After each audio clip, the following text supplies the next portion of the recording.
I don't think we can get a nicer day. It's still cool. At 11:45, we had a really late start. But this is such beautiful Canadian Shield. I just will never get tired of it. Jack pine and black spruce. It's a softwood forest, so it's a little tougher for firewood. By the time the birch come down, they're usually punky. It's about the only hardwood we have around here.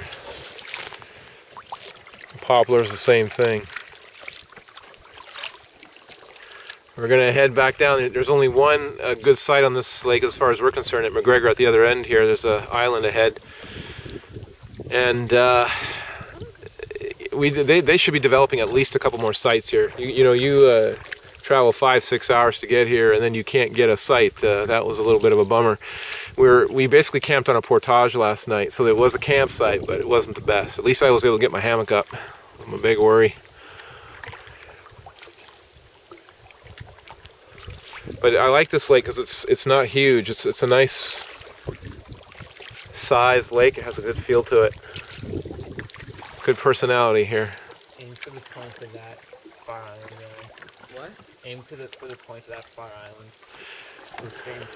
This is another excellent campsite right here that should be developed, but just, I guess, not enough money and resources. There'd be another good campsite right there. I know, there's a couple here. Of course, people want to be spread out. If you're going to come up here, you want to be spread out, so I understand that. But 1 or 2 good sites, that's it. That's crazy. There we go.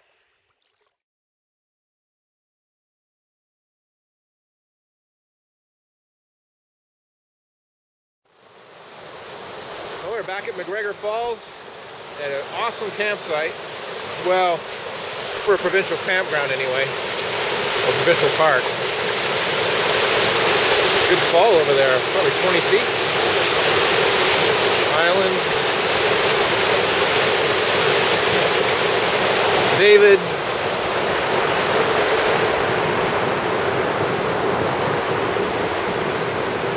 A lot of blow down here too from last year. Yeah, that's why I came here. Definitely used and abused, unfortunately, but we'll clean it up and pack some of this crap out of here for the ignorance. We found a hammock site right in there, and that little trail there is perfect. Just need about 10-15 feet, 12 to 15 feet. Lots of just deadfall, so we'll clean that up. I really like McGregor Lake. It's got a lot of character. Small but pretty. There's only 2 sites on the whole lake. I don't know why they don't develop a little bit more, but looking at the condition of these sites, I think they want to keep the ignorant guys out of here. Make sure you work for it.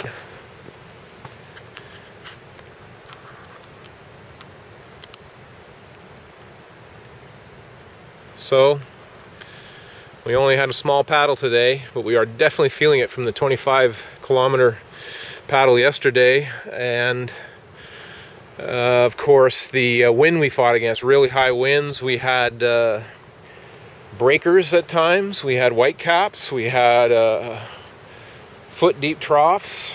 So it was definitely a good push. We've been conditioning over the last 6 weeks, though.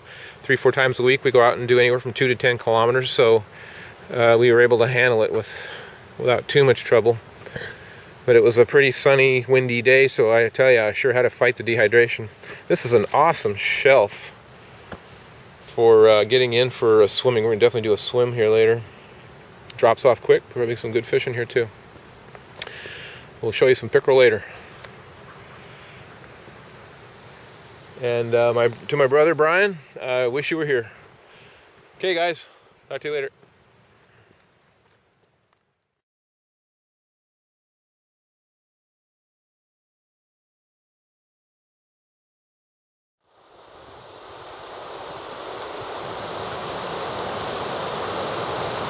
The boys are needling their way through the short way back. Cool. Well, this is below our campground. You can see the orange tent up there in the back there.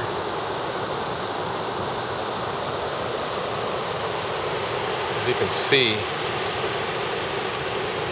this is a spectacular camp spot. And certainly enjoy it better than last night's at Snowshoe, because that's a real gusher, and it's real loud. Here it's much easier.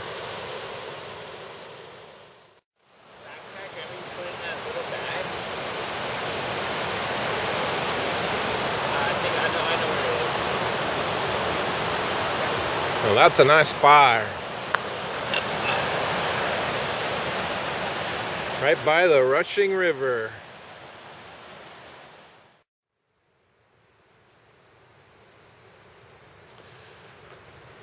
Well, good morning, everyone. It's the morning of day 3 already. Cannot believe how time is flying. This is a gorgeous morning. It was a calm night. Cool, but not too bad at all. You can see the mists rising off the river, so obviously we're getting that fall time temperature drop there. Yesterday we caught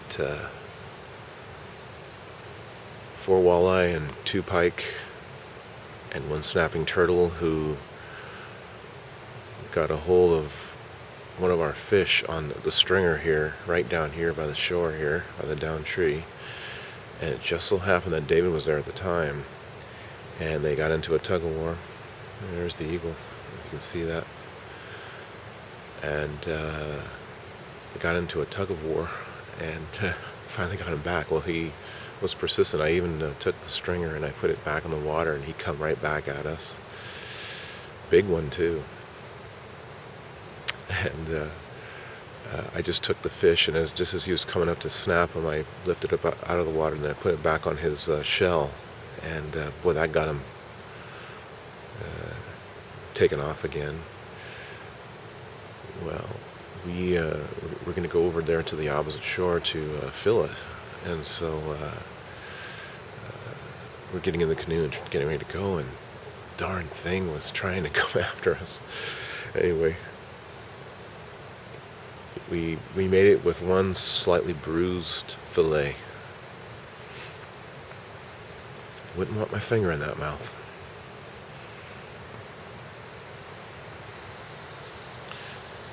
Once again, the water is just placid, and yet the day we came in, we had almost 1 foot high breakers. That's crazy. Well, the old saying says, red sky at night, sailor's delight. Red sky in the morning, sailor's warning. With all the stratocumulus, I think we'll be on the lookout for a change in weather. Could be something happening out there.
cruise around McGregor here.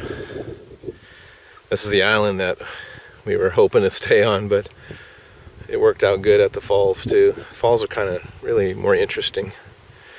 But it's a little piece of paradise over here. It's real quiet. It's the only spot on the lake besides the falls at McGregor and the falls at Snowshoe at the other end. So that island over there is, I don't know if it's not suitable or if they just decided not to do it. I'm not sure. There's the falls from the other angle.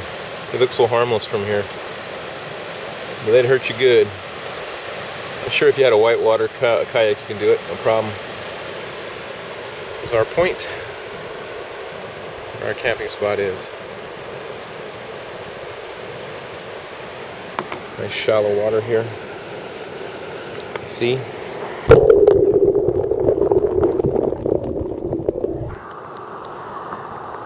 Yesterday we had a mishap getting out of the canoe. We had just, Ryan just caught a fish and needed some assistance, so Dave was a little in a hurry and he pushed off hard getting out of the canoe and pushed me in the water. And if I would have allowed it, I would have capsized the whole canoe, but at the last second I jumped out so the canoe would stay upright, and I had this camera in my pocket. Well, basically it fell out of my pocket immediately and it sunk to about 6 feet. Now this is waterproof. It's a Panasonic, what is it? XWA20 or something like that. And it laid down there at 6 feet of water for about, I don't know, 5-10 minutes. We had to wait till the water cleared up, and we were able to go and dive for it. Not a problem. The water's been coming out of the hinge here at point here for the last, day, but ultimately high and dry in the battery bay. It's perfect.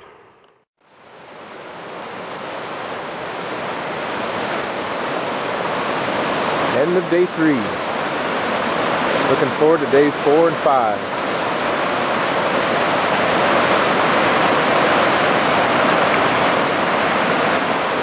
$7:50, and it'll be dark soon.